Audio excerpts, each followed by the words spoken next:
Marcel. Bonjour Tom. Merci de me recevoir chez toi à la maison. Merci de m'avoir choisi et bienvenue.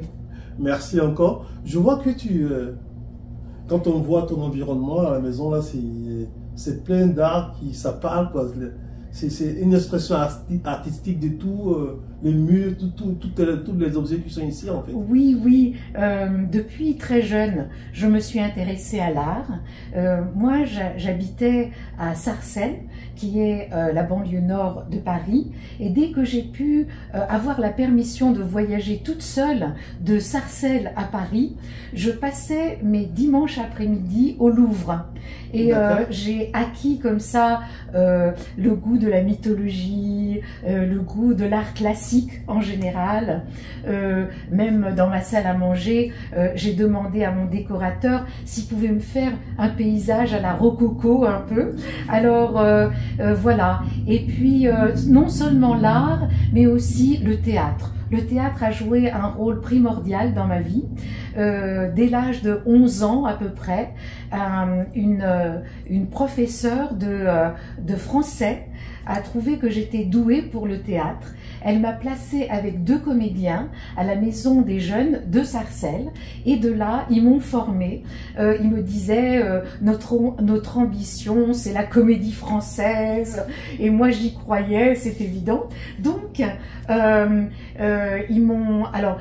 j'ai appris le mime et au fur et à mesure que j'ai pu voyager, d'où les masques, ça m'a rappelé tout ce qu'ils m'ont appris sur la Commedia dell'arte, Polichinelle, Harlequin, Pierrot. Alors tout ça, ça a peuplé mon monde en fait. D'accord. Entre l'art visuel et tout ce qui est masque, tout ça, et le cinéma, il y avait qu'un petit pas à franchir, n'est-ce pas?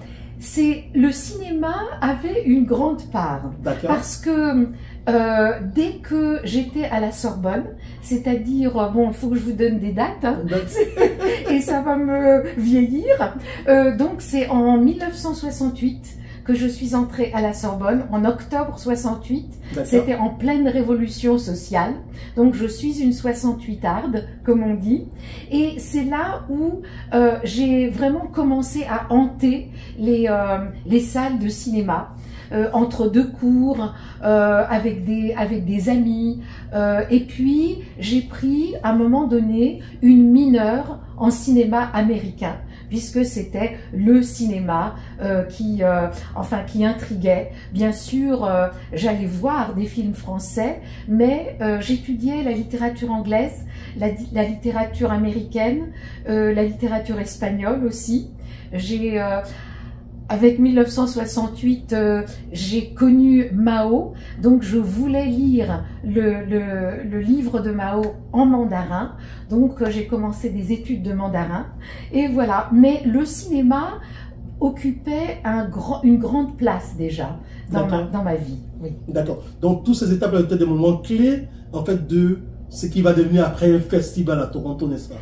Probablement. Disons que quand je suis arrivée à Toronto, j'ai même créé une troupe théâtrale qu'on avait appelée la troupe des 4 jeudis.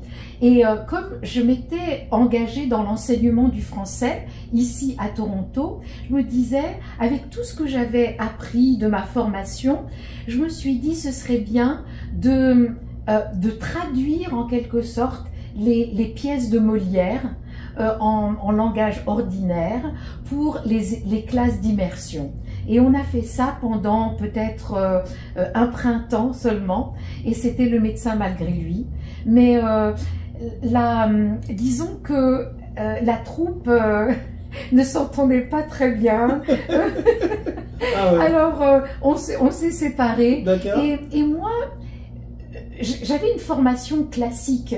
Je me pensais pas du tout en théâtre anglophone, puisque j'avais un accent. Alors c'est là que je me suis dirigée vers vraiment le cinéma. Aussi c'était ma façon de me retrouver en tant que française. C'était je sais pas, c'était un monde qui me rassurait. Un monde, on est francophone, né grandi en France, étudié en France, tout ça? Pourquoi le choix de Toronto?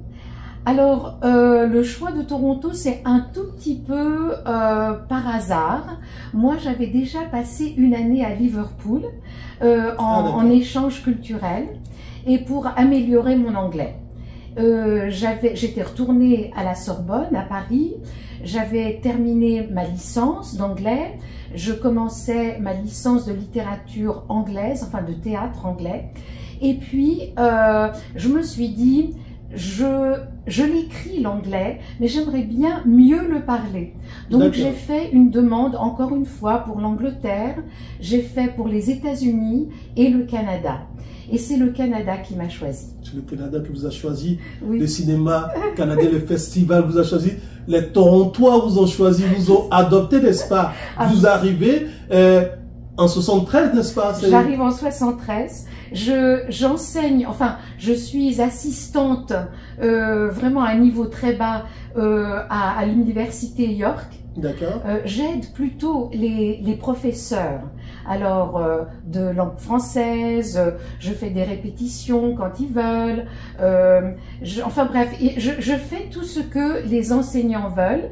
Et je pensais que j'allais retourner en France, mais j'aimais bien quand même le milieu académique. Et puis, on m'a proposé d'enseigner le français à York. Alors je me suis dit d'accord, il n'y a pas de problème. Et je dois vous dire que là où j'ai enseigné, je créais toujours un petit club de cinéma. N'est-ce pas? Ça vous suit partout. Hein? Oui. Donc vous avez dit tout à l'heure, vous avez l'idée de retourner là-bas, mais on vous donne l'aspect professionnel, on vous offre un prof de, pardon, une position, voilà. Un poste pour enseigner le français. Mais en plus de ça, vous rencontrez l'amour, votre amour. Ah oui, c'est vrai. C'était ma deuxième année, donc c'était en deuxième année. D'accord. Je suis invitée dans une partie, comme on dit, d'étudiants. Et donc, monsieur Ralph Lynn arrive. Et je crois que c'était le coup de foudre. Ah ouais. Oui. On s'est rencontrés un vendredi soir. Il m'a demandé en mariage un lundi soir. Ah ben, ah ouais. Quand on préparait l'émission, je ne savais pas ça. C'était pas une question qui était prévue, mais j'apprends quelque chose. Bravo.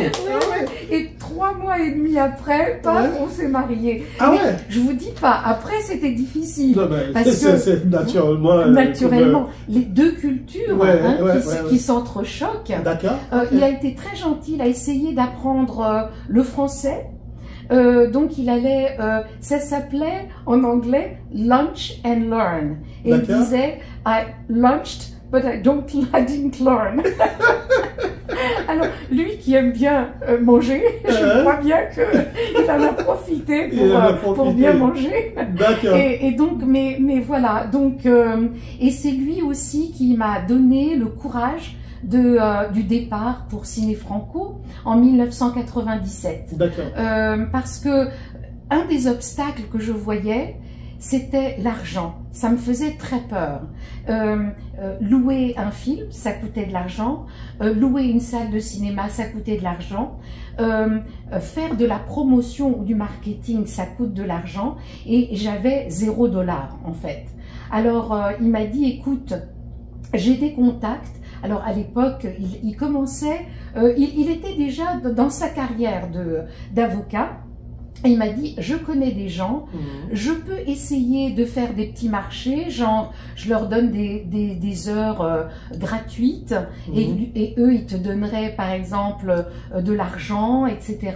Et il m'a fait connaître aussi des personnalités politiques qui ont cru par exemple David Peterson, qui ont cru au festival et qui m'ont dirigé et qui ont permis de débloquer un peu d'argent gouvernemental. D'accord.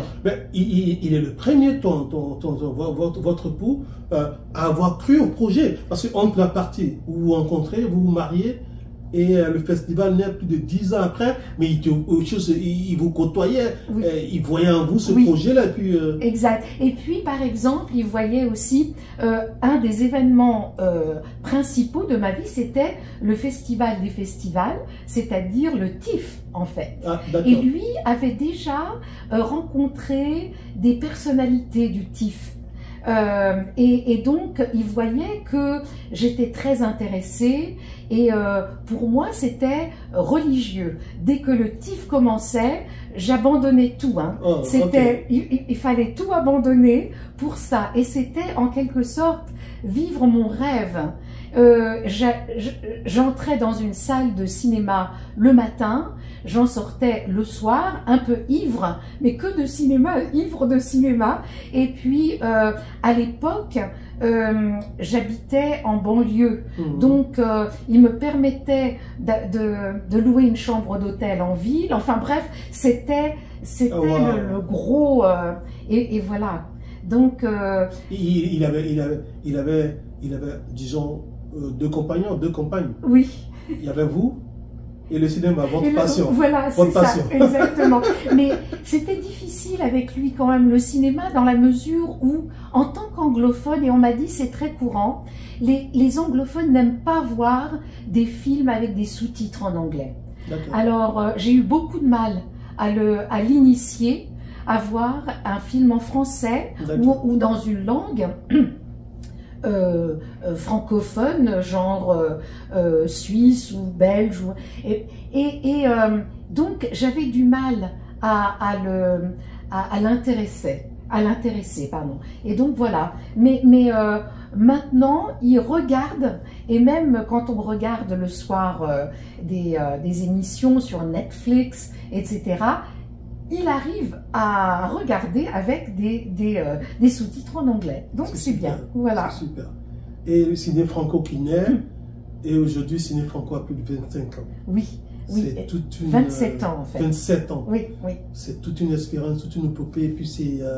qu'est-ce que vous retenez de tout ça? 27 ans de ce festival-là. 27 ans de ce festival, pardon. Je retiens...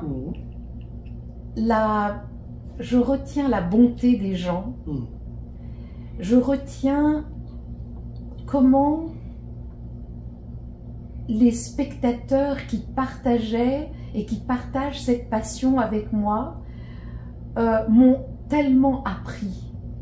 Et c'est une aventure humaine qui est extraordinaire, mais aussi c'est une aventure d'apprentissage aussi bien cinématographique que d'apprentissage de la vie. De la vie. Oui. C'est clair. Oui. 27 ans de passion, 27 ans de défis. Oui. Il y a eu beaucoup de bas aussi. Hein. Oui, il y a eu beaucoup de défis. Au départ, c'est-à-dire en 1997-98, c'était relativement nouveau comme idée. D'avoir un festival de films francophones. Enfin, d'abord, j'ai commencé plutôt par des films français et puis ensuite francophones parce que justement le public m'a dit c'est trop franco-français. Il faut que vous vous adaptiez au multiculturalisme francophone de Toronto. Et encore une fois, j'ai appris grâce au public, grâce à ses conseils. J'ai commencé à explorer le cinéma québécois, j'ai commencé à explorer le cinéma belge, commencé à explorer plusieurs cinémas nord-africains, etc. Et donc, c'est comme ça que j'ai étendu, en quelque sorte, évasé la teneur du festival. D'accord. 27 ans. Oui. Parlons un peu de l'organisation. C'est-à-dire qu'on part de l'organisation chaque année. Oui. Chaque année a ses défis, chaque année a ses... Tout à fait. Un des défis principaux, je dirais, c'est le financement. Alors, aller chercher de l'argent de subventions, aller chercher de l'argent de commanditaires, ça, c'est un travail de toute l'année. C'est un travail constant. il y a également l'autre défi, c'est le défi du personnel. C'est-à-dire de trouver des collaborateurs que l'on ne peut pas payer de façon généreuse. C'est-à-dire que, par exemple, je ne peux proposer que des contrats par rapport au budget que nous avons. Et ces contrats varient d'année en année. Si on a un bon budget, je dis d'accord, c'est bon, je peux. Mais des fois, on a peu d'argent. Donc, je ne peux pas offrir un contrat solide. Alors, ça, c'est un problème parce que le travail me revient, me tombe sur les épaules et tombe aussi sur les épaules de très généreux volontaires, bénévoles. Vous parlez des bénévoles, vous parlez des commanditaires, vous êtes bénévole, s'il faut le dire. Moi, je suis bénévole. Où est-ce que vous bénévole. tirez cette force-là 27 ans. Faire du bénévolat, oui. une passion. C'est parce que... Dites-nous un peu. C'est du bénévolat, mais c'est un peu égoïste aussi, puisque ça me fait un grand bien. C'est cet échange entre la bonté, la générosité, l'ouverture d'esprit et le savoir que les autres m'apportent et que j'essaye de mériter leur attention. Et je crois que c'est l'échange constant que j'ai avec les passionnés de cinéma, avec aussi tout simplement des personnes qui ont bon cœur. Qui ont bon cœur, comme vous, n'est-ce pas? Je sais pas. Ben, si on vous suit depuis 27 ans. Moi, j'étais avec vous l'année dernière, l'édition de l'année dernière, j'ai vu le monde qui parlait avec vous, qui échangeait avec vous. J'ai vu la passion des amoureux de cinéma, des francophones, tout ça. C'est vrai, c'est ça, mais c'est un voyage dans, je sais pas moi, dans l'humanité. C'est un voyage extraordinaire d'échanges, d'émotions et de passion. J'adore. Il faut l'adorer, il faut l'aimer vraiment pour le faire. Moi j'adore ce contact avec les gens qui viennent. Je vois certaines personnes qui, après le film, courent presque vers moi et me disent « Oh, j'ai aimé, j'ai pas aimé » et on discute pourquoi, comment. Et ça n'a pas de prix pour vous. Oh non, c'est extraordinaire parce que c'est superbe. D'accord. Voilà. Tout à l'heure, vous avez parlé de financement, c'est clair. Oui. Mais vous avez parlé aussi je suppose, c'est clair qu'il y a une programmation. Vous avez parlé de marketing, la chose. Expliquez-nous un peu le processus, la démarche de l'organisation. Comment vous vous y prenez? Disons que nous avons deux événements essentiels d'un point de vue festival.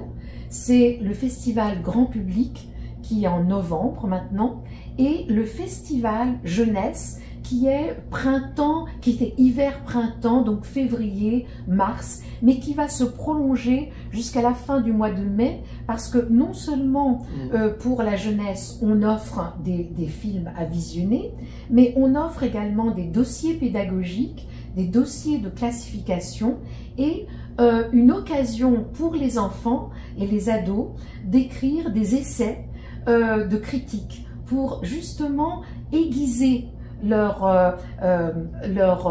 analyse et pour leur permettre aussi de s'exprimer en français. Donc c'est une programmation qui est différente de la programmation grand public. Alors la programmation, c'est un exercice de l'année entière. Ça peut se faire en allant voir des films. Par exemple, il y a des personnes qui vont à Paris, qui vont à Bruxelles, qui vont à Casablanca, qui vont à Tunis et qui me disent « Moi, j'ai vu ce film, est-ce que tu le connais, Marcel ?»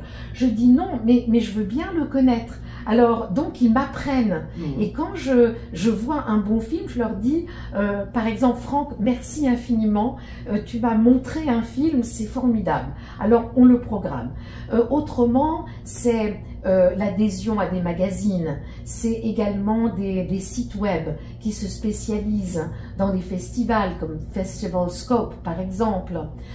C'est toujours regarder ce que le TIFF fait, c'est que le Hot Dogs fait, le Toronto Jewish Film Festival fait.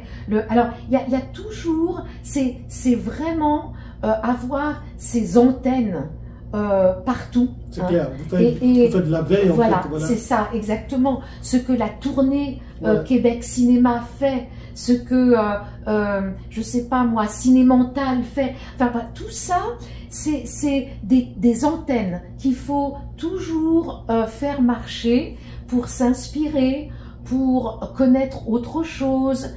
Et aussi, il y a quelquefois des personnes qui viennent et qui disent, voilà, moi je veux faire un partenariat avec Ciné Franco et voilà des films que j'aimerais bien qu'on partage. Alors à ce moment-là, c'est très intéressant parce que quand on fait des co-présentations, ce qui se passe, c'est que ça nous fait connaître auprès de publics qui ne connaissent pas et vice-versa. Donc, c'est la programmation, encore une fois, c'est un exercice constant, aussi bien pour le grand public que pour la jeunesse. Il y a beaucoup de consultations. Alors, il y a des années où j'ai un bon comité de sélection. Il y en a d'autres où je sais ce que je veux, en fait. Et puis, je me dis, bon, je sais, je veux, par exemple, un film sur les personnes en situation de handicap. Et j'en ai vu un ou deux. Donc, je ne consulte pas, là. Voilà. D'accord. Marcel, je sais qu'il y a de la place dans votre cœur gros comme ça pour aimer tout le monde, c'est clair. Oui. Mais après 27 ans, est-ce qu'il y a des personnes dans cette démarche, dans toutes ces démarches-là, qui vous ont marqué? À qui, quand vous pensez aujourd'hui, vous leur dites merci? Je dois dire merci au monde entier, en fait. D'accord. Parce que ils m'ont écouté, ils m'ont comprise par moments, ils m'ont prise sous leur aile, ils m'ont... je ne veux pas commencer à nommer parce que je vais oublier des personnes et je ne veux offenser personne parce que justement elles m'ont tellement apporté ces personnes-là. Et mais c'était pour moi, c'est une aventure, c'est un voyage, mais positif. Ah, il y a eu des moments difficiles, c'est évident, où on m'a dit non, on n'aime pas ce que tu as choisi, ou alors non, tu n'as pas montré assez de films québécois, donc on va pas. Alors bon, ça fait du mal. Parce que on se dit tiens là j'ai perdu la main sur ce film et tout ça, mais c'est quelque chose qu'il faut accepter. On n'est pas parfait et puis c'est le public aussi qui juge. S'il n'aime pas un film, il n'aime pas le film. Je respecte tout à fait, mais ça me fait un peu mal quand même. Non, c'est clair, c'est clair. On tire un peu vers la fin de notre entrevue, Marcel. Oui. Quels sont pour vous après 27 ans les prochains objectifs, les challenges que vous mettez au bout? Parce que Marcel, faut s'attendre toujours à... Oh, je sais pas. La high que vous poussez, la fougue, cette passion-là. On n'en a pas encore fini avec vous. J'espère que non, j'espère que non. Parce que moi, je n'ai pas encore fini avec l'apprentissage, avec les relations passionnées que j'ai avec les gens. Le festival, quand il a commencé, le premier festival a commencé en 1998. Il a été donc créé en 97 administrativement. Mais pendant toute cette période, on n'a pas stagné. On s'est adapté. Quand on nous a dit on veut plus du franco-français, on veut de la francophonie, on a fait de la francophonie. Quand on nous a dit on ne veut pas un festival jeunesse et adultes en même temps, on a séparé les festivals. Quand on nous a dit on voudrait avoir un peu plus d'alliance avec du cinéma africain, par exemple. Alors on est parti vers des organismes d'ici, torontois, qui nous ont permis de connaître des films du Sénégal, par exemple, du Cameroun. Enfin, pour moi... Marcel a des décisions qui sont guidées par une oreille attentive, en fait, absolument, à la communauté. Voilà, c'est une très très bonne remarque, Tom, parce que, en fait, nous... on veut une harmonie dans le vivre ensemble. On veut communiquer dans à la fois dans tout ce qui est commun et tout ce que nous ne connaissons pas les uns des autres. Ce festival, c'est pour mieux nous comprendre et mieux nous harmoniser en tant que francophones, parce qu'on a tellement d'expériences en commun. Moi, je vois que, venant du Maroc, qui était un protectorat français, et que j'entends, je vais rencontrer, par exemple, un Algérien, je vais rencontrer un Sénégalais, je vais rencontrer un Camerounais, disons ou un Togolais, on a tellement de choses, peut-être pas maintenant, mais tout ce que nos parents ont vécu, tout ce que nos grands-parents ont vécu, comment on a glissé en quelque sorte d'une certaine identité vers une autre identité, et comment aussi les jeunes qui sont issus de nous vont s'identifier, parce qu'on a de la famille encore en France, on a de la famille encore, moi j'en ai plus au Maroc, mais on a un petit peu dans toute cette diaspora. Alors si par exemple mes enfants ne parlent pas le français, si je leur ai pas appris d'où je venais, si par exemple dans les écoles on leur apprend pas, on leur montre pas comment est-ce qu'ils vont se connecter en quelque sorte avec les cousins, les oncles, les tantes qui vivent en Guadeloupe, qui vivent, vous voyez, donc c'est extrêmement important. C'est le vivre ensemble, c'est le savoir-vivre aussi, c'est l'entente, c'est la communion, mais en même temps, c'est se découvrir. Et ça, c'est très très important. Et le cinéma, c'est aussi à la fois une expérience de l'art, mais c'est une expérience de la vie. Expérience de la vie, on essaie de vous découvrir aussi, Marcel. Merci. Après toutes ces années-là, la passion que vous dégagez à travers ce festival, les rapports que vous avez avec les gens, ce que nous, on vous souhaite là, on est toujours là pour vous aider. Merci. C'est pas encore fini. Et on connaît vos projets. Vous touchez une cible de jeunes maintenant à qui vous communiquez cette passion-là. Et nous, on apprécie vraiment. Merci infiniment, Tom. Un mot de fin à votre... Oui, et moi, je voudrais aussi te remercier, Tom, pour l'aide que tu nous as donnée l'année dernière. Oui. Et surtout, tu as projeté une très belle image de nous.